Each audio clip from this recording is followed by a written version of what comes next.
내 영혼은 안전합니다. 주 손길로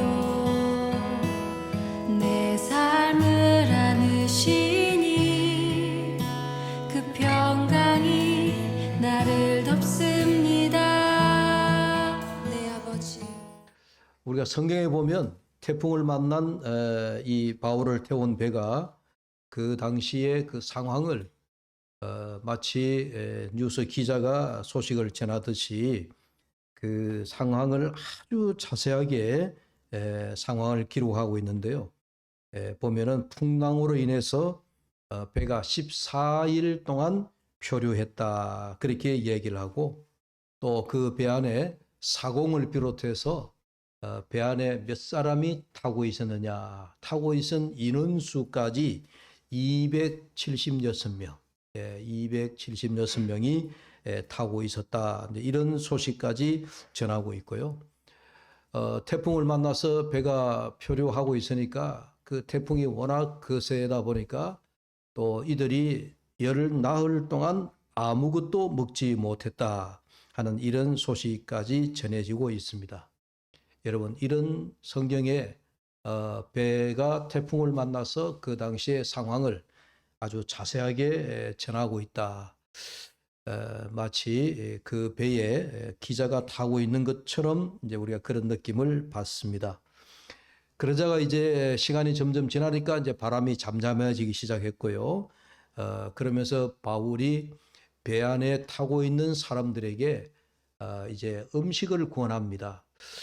음식을 권하는데 저는 이 장면을 보면서 마치 예수님이 성만찬, 마지막 최후의 만찬에 제자들과 함께 떡과 포도주를 나누어 먹던 그런 성만찬 같은 그런 분위기를 느낄 수가 있었는데요. 여러분, 성경의 사도행전 27장 35절, 우리 위에 한 장 올라가서 한번 본문을 보십시다. 27장 35절에 나오는 말씀입니다. 함께 읽을까요? 떡을 가져다가 모든 사람 앞에서 하나님께 축사하고 떼어 먹기를 시작하매. 포도주라고 하는 말은 나오지 않지만 예수님이 마지막 성만찬할 때에 제자들에게 떡을 떼어서 나누어 주시더라. 그러면서 제자들이 함께 먹었잖아요. 지금 바울이 태풍을 만나서 죽을 고비를 넘은 사람들에게 이제는 안심하십시오, 그러면서 배 안에 이리저리 이제 음식을 모아서 떡을 사람들 앞에 나누어서 먹기 시작하는 이제 그런 장면을 보게 됩니다. 여러분 기억하시죠? 지금 바울이 이 배 안에 있지만은 바울은 죄수의 몸이다, 죄수의 몸이다 하는 것을 우리가 잘 알고 있습니다. 그러나 태풍을 만나서 함께 운명 공동체로 생각을 하고 배 안에 타고 있던 선원을 비롯해서 276명, 이런 사람들의 생명을 안심을 시키면서 마치 사도의 사명을 수행하고 있는 그런 모습을 우리가 보게 되어집니다. 이렇게 이제 우리가 이 지금 태풍을 만난 그 바울을 태운 배가 여러 가지 어려움 중에 여기까지 다다랐는데, 27장의 그 후반부터 시작해서 이제 사도행전 28장 이제 마지막 장에 우리가 도달했는데요. 여러분 보시면 아시지만은 이쯤에 와서 보면은 이제 그러나 태풍은 지나갔지만 배는 이리저리 부서지고 이제 사람들이 죽느냐 사느냐 하는 이제 그런 기로에 놓이게 되어졌습니다. 그래서 이제 어떤 사람은 헤엄을 치기도 하고 어떤 사람은 배에 부서진 널판 조각을 의지해서 육지가 가까이 온 줄 알고 육지로 나가게 되어지고, 뭐 배 바다 위에 그동안 무거운 짐들을 던졌으니까 바다 위에 둥둥 떠다니는 뭔가 몸을 의지할 수 있는 그런 물건에 있으면은 그런 그 배 물건에다가 자기 몸을 의지를 해서 이제 육지로 이제 겨우 나오게 됩니다. 그래서 이들이 도착한 섬이 성경에서 말하기를 멜리데라고 하는 섬에 도착했다, 이렇게 소식을 전하고 있습니다. 날씨는 춥고 아직 기온은 계절로는 겨울이고 너무 힘든 그런 과정을 이들이 보내게 되어집니다. 그런데 고맙게도요, 멜리데 섬에 도착하고 나니까 그 멜리데 섬에 원주민들이 나와가지고 이 바울 일행들, 죄수를 비롯해서 선원들을 도와주는 겁니다. 이 섬에 왔으니 우리가 불도 피워주고 먹을 것도 주고 그러면서 이 멜리데 섬에서 약 3개월을 머물게 되어집니다. 왜 3개월을 머물게 되어지느냐? 바울이 예초에 배가 출항하기 전에 겨울이니까 바람이 많이 불고 파도가 심하게 일어나니까 이 겨울에는 배가 항해해서는 안 된다 하는 의견을 냈지만은 선장과 백부장이 고집을 피웠잖아요. 아니다, 우리가 빨리 로마로 가야 된다라고 생각하고 출발했었기 때문에 이제는 태풍을 만나가지고 아주 호되게 고생을 한 이제 그런 경험이 있어서 이제는 따뜻한 봄이 올 때까지 겨울이 지나가기까지 우리가 이 섬에 머물자라고 한 것이죠. 그래서 멜리데 섬에서 겨울이 지나가도록 3개월을 보내게 되어지는 겁니다. 그러고 난 다음에 드디어 이제 그들이 타고 왔던 배들은 다 부서지고 없으니까 새로운 배를 만났는데 그 배가 오늘 성경에 말하기를 알렉산드리아호다 그렇게 얘기합니다. 알렉산드리아 이름도 아주 여러분 대왕 이름을 붙여가지고 아주 거창한 배 이름을 붙였습니다. 알렉산드리아라고 하는 이름의 배를 타고 로마로 드디어 이제 다시 출발하게 되어집니다. 이런 우여곡절 끝에 바울을 태운 일행들이 로마에 들어가게 되어집니다. 오늘 본문을 다시 보십시오. 14절에 있는 말씀을 우리 함께 봅시다. 14절입니다. 다시 한번 읽겠습니다. 다 같이 있습니다. 거기서 형제들을 만나 그들의 청함을 받아 이레를 함께 머무니라. 그래서 우리는 이와 같이 로마로 가니라. 아멘. 16절 같이 볼까요? 우리가 로마에 들어가니 바울에게는 자기를 지키는 한 군인과 함께 따로 있게 허락하더라. 14절과 16절에 있는 말씀을 여러분 주목하여 보시면 14절에 이와 같이 우리는 로마로 가니라. 알렉산드리아호를 타고 멜리데 섬에서 로마로 다시 출발하는 거죠. 그래서 16절에 우리가 드디어 로마에 들어가니 로마에 입성했다 하는 그런 소식을 여기서 전하고 있죠. 여러분 14절과 16절에 있는 이 말씀만 여러분 이 오늘 본문에 보면요 우리가 입에 익숙하지 않는 그 지역명 이름이 나오고 그러기 때문에 발음하기가 매우 어렵잖아요, 그죠? 여러분들이 오늘 본문을 읽어봐서 아시지만은 뭐 지역 이름 우리 말로 번역이 되어 있지만 우리 혀가 잘 돌아가지 않는 그런 외국 이름들이어서 우리 입에 익숙하지 않습니다. 근데 그런 건 다 여러분들이 무시하셔도 좋아요. 그런 건 모르셔도 좋아요. 14절에 우리가 로마로 가니라.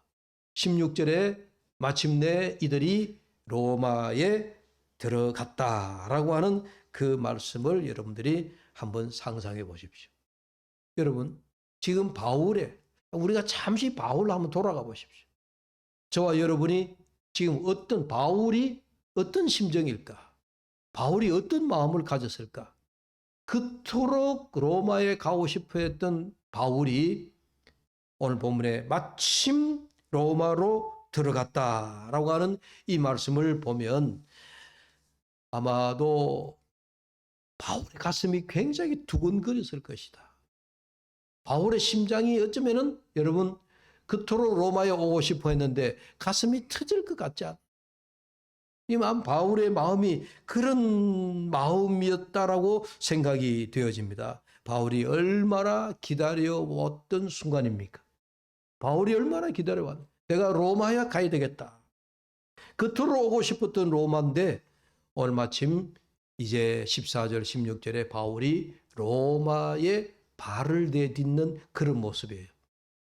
그 첫 발을 내딛는 이 바울의 그 심정, 이 바울의 그 마음을 우리가 여러분 좀 이해를 하자는 거예요.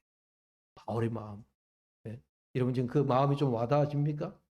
사람이 자기가 굉장히 가고 싶었던 곳, 사람이 굉장히 자기가 보고 싶었던 곳, 보고 싶었던 뭐 도시나 사람이나, 오늘 마침 우리 남성계 집사님이 한 10여 년 만에 서울로 이사 가셨다가 또 잠시 대구에 저들 예배 참석했는데, 여러분 아마 우리가 떠났던 교회나 떠났던 직장이나 떠났던 곳에 우리가 다시 이렇게 한번 그리움을 가지고 찾아오면요, 가슴이 굉장히 설레는 거예요.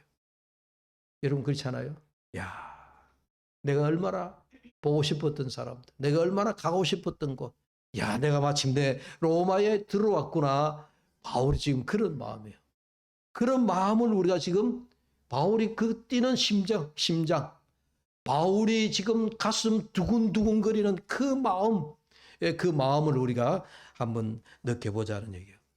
제가 이 말씀을 묵상하면서 준비하다가 문득 우리 청년들이, 우리 지금 교회 청년들 다 시집 장가 많이 가고 떠났지만은, 제가 우리 교회 부임해 왔을 때 우리 청년들이 한 20, 30명 될 때에, 아마 제가 기억으로는 2011년도 우리 청년들이 해외 단기 선교를 처음 떠났을 때예요. 그게 2011년도예요. 그 필리핀 두마게띠라고 하는 섬에 우리 청년들이 한 3개월을 기도하고, 또 단기 선교회 갈 때 뭐가 필요하냐, 또 가서 우리가 어떤 전도를 해야 될 것이냐, 또 우리가 그 선교지에 필요한 물품은 무엇이겠느냐, 이런 걸 한 3개월을 매주 토요일마다 모여서 기도하고 준비하고, 그렇게 해서 마침내 떠났던 그 청년들이, 그때 청년회장이 이효화 집사, 지금은 시집가서 이제 떠났지만은, 그 이효화 청년회장이 우리 청년들을 한 10명, 저까지 해서 12명까지, 12명으로 탁조를 맞춰가지고 그렇게 갔거든요. 비행기를 타고 부산에서 한 5시간 반 정도 이제 필리핀 세부의 공항으로 도착했어요. 도착하니까 밤 12시였어요. 그 밤 12시에 다시 미니버스를 타고 청년들이 밤새도록 또 한 5, 6시간씩 또 배를 타고 두마게티 섬으로 가기 위해 가지고 항구가 있는 쪽으로 또 밤새도록 달려갔어요. 이제 아침에 한 새벽 4시, 5시 정도 되니까 이제 그게도 해가 뜰 거 아니에요? 해가 막 뜨는데 누군가가 소리쳤어요. 야, 이제 드디어 새벽이다. 날이 밝았다. 해가 떠오른다. 그러면서, 그러니까 청년들이 지쳐가지고 밤새 버스를 타고 가다가 그 새벽녘에 그 떠오르는 태양과 함께 우리 청년들이 잠에서 깨어나가지고 누가 뭐라 할 것도 없이, 와, 드디어 왔다. 그러면서 박수를 막 쳤어요. 두근거리는 마음, 그 가슴 안고 찾아가고자 했던 두마게티 섬에 그들이 그렇게 해서 또 다시 배를 타고 1시간 정도 건너가서, 그리고 마침내 두마게티 섬에 도착했던 그런 기억이 납니다. 그때 청년들이 전부 다 두마게티라고 하는 난생 처음 가보는 섬에 단기 선교 왔다라고 하는 그 마음에 청년들이 전부 다 부푼 가슴이었어요. 얼마나 청년들이 떨리는 마음. 야, 왔고, 드디어 왔구나.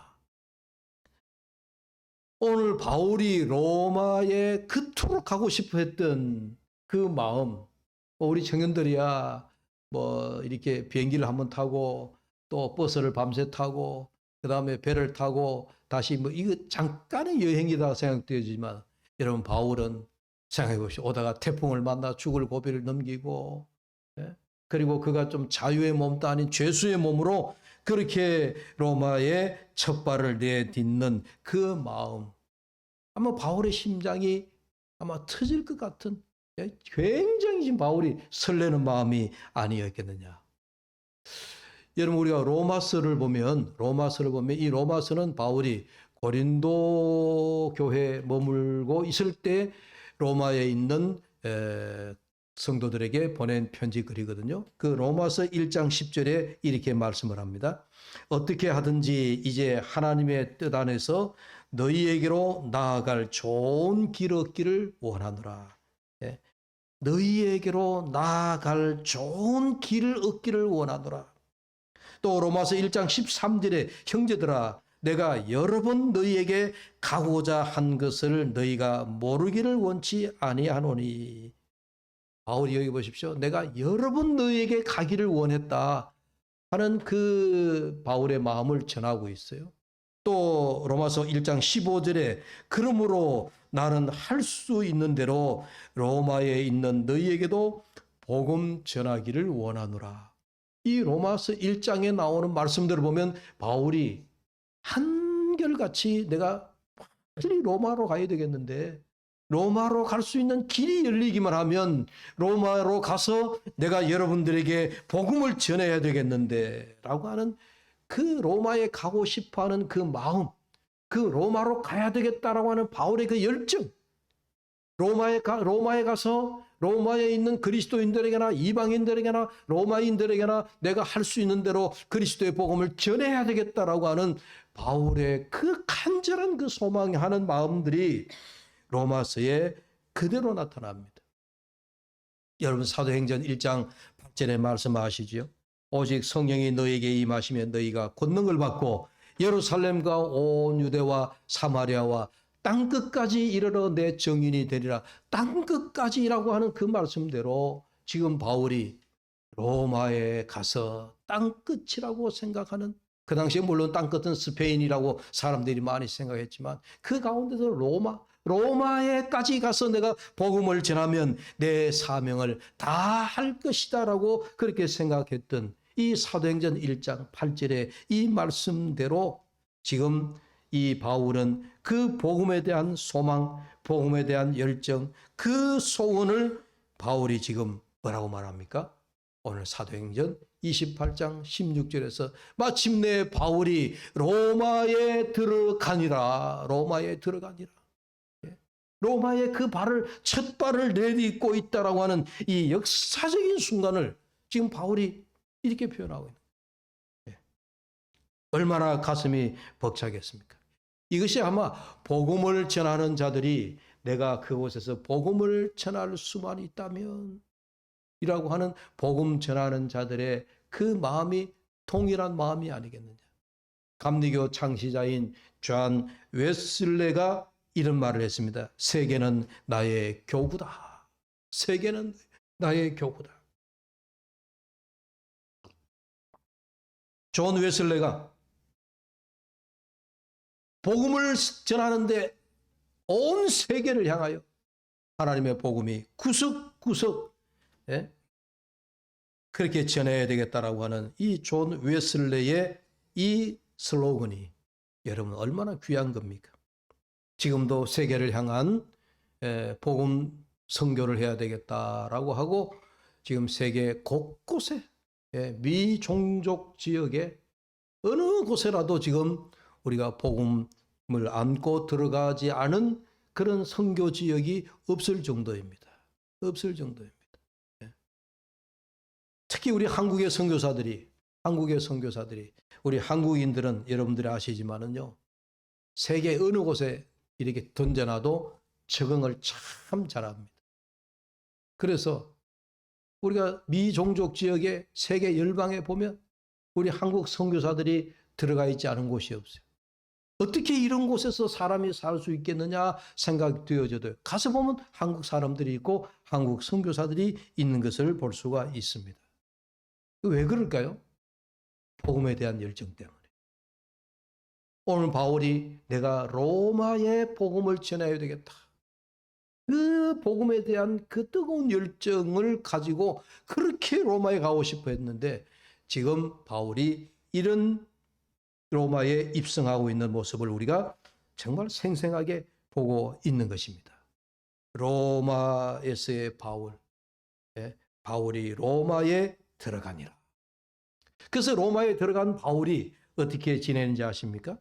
16절 이하에서 이제 사도행전 마지막 우리 끝나는 무렵까지 바울이 로마에서 아주 짤막한 부분이지만은 로마에서 바울이 복음을 전하는 모습이 아주 상세하게 기록되고 있습니다.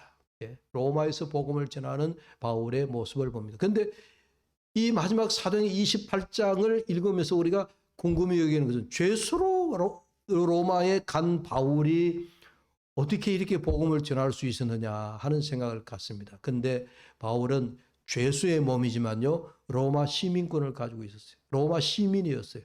그러니까 같은 유대인이라도, 같은 죄수여도 바울에게는 뭐랄까요? 요즘 말하면 좀 자유로움이 있어요. 가택연금 정도로.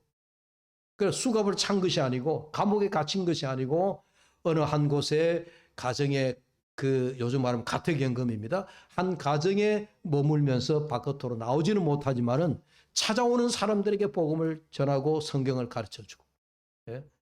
바울이 여기에 와 있다라고 하는 걸 알고 많은 사람들이 바울에게로 와서 하나님의 말씀을 듣기를 원했습니다.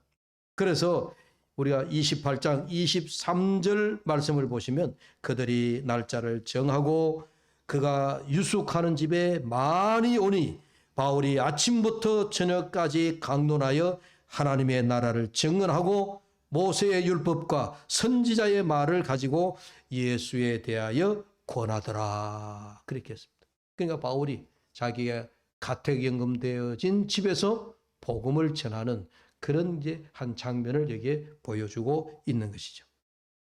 자, 여러분. 이제 오늘 우리가 말씀을 들으면서 우리가 참 놀라운 것을 하나 생각해야 되는 것이 뭐냐 하면 하나님께서 바울로 하여금 로마에 그토록 가고 싶어 했던 바울이 원하는 방법이 아니라 누구의 방법으로 바울을 로마에 보냈어요? 하나님의 방법. 그 하나님의 방법이 뭐예요? 바울은 자기의 두 발로 자기가 자유된 몸으로 로마에 가서 복음을 전하기를 원했는데 하나님께서는 바울로 하여금 죄수로 된 상태에서, 죄인 된 마음, 그러니까 요즘 말하면 이제 범죄자 취급을 받으면서 로마에 그렇게 가게 되어졌다. 참 이게 하나님이 하신 일인가라고 우리가 생각할 수 있지만요, 이게 바로 하나님의 방법이었습니다. 왜냐하면 여러분 우리가 그동안 쭉 사도행전을 보아왔지만은 예루살렘에 있을 때 바울이 대제사장을 비롯해서 유대인들로부터 많은 고소를 당했어요. 바울을 죽이려고 하는 뭐라고요? 특사대까지, 특공대까지 만들어가지고 바울을 잡아 죽여야 되겠다라고 할 정도로 바울의 목숨이 위태로웠어요. 그래서 바울이 홀로 자기의 마음대로 다니고 했더라면은 아마 그런 사람들에게 아마 잡혀가지고 자기도 모르는 사이에 아마 죽음을 맞이했을는지도 몰라요.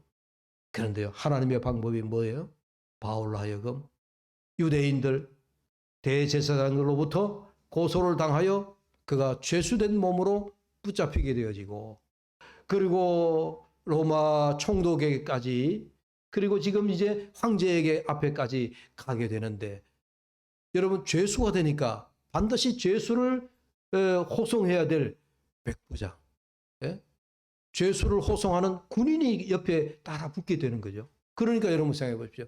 바울이 다른 외부 사람들이 바울을 해치려 해도 해칠 수가 없는 거예요. 왜? 로마의 군인들이 100명이라고 백부장을 중심으로 하여 100명의 군인들이 바울을 에워싸 바울을 보호하고 있더라. 이보다 더 안전한 길이 어디 있어요? 이렇게 안전한 상태로 안전한 몸으로 바울이 로마에 들어갈 수가 있게 되어졌다 하는 이야기입니다. 이게 하나님이 하시는 일이에요. 지금 우리가 생각하면 야, 참 신기하고 놀라웠다라고 생각하겠지만 당시에 바울이 왜 내가 이렇게 죄수의 몸으로 로마에 가게 되어졌느냐, 그렇게 순간 생각했을 수도 있었을 겁니다. 그러나 여러분, 이게 하나님께서 하시는 일이요 하나님의 방법이었다라고 하는 것을 우리가 깨닫게 되어지는 것입니다. 여러분, 로마는 그 당시에 세계의 중심이었습니다. 세계의 중심이었던 로마에서 복음 전하는 것, 이게 바울의 마지막 소명을 감당하는 일이었습니다. 이 말씀은 우리 역시도 로마를 향한 사명이 있다 하는 그런 말씀입니다. 즉 세상을 향하여 우리 사명이 있다 하는 그런 말씀입니다.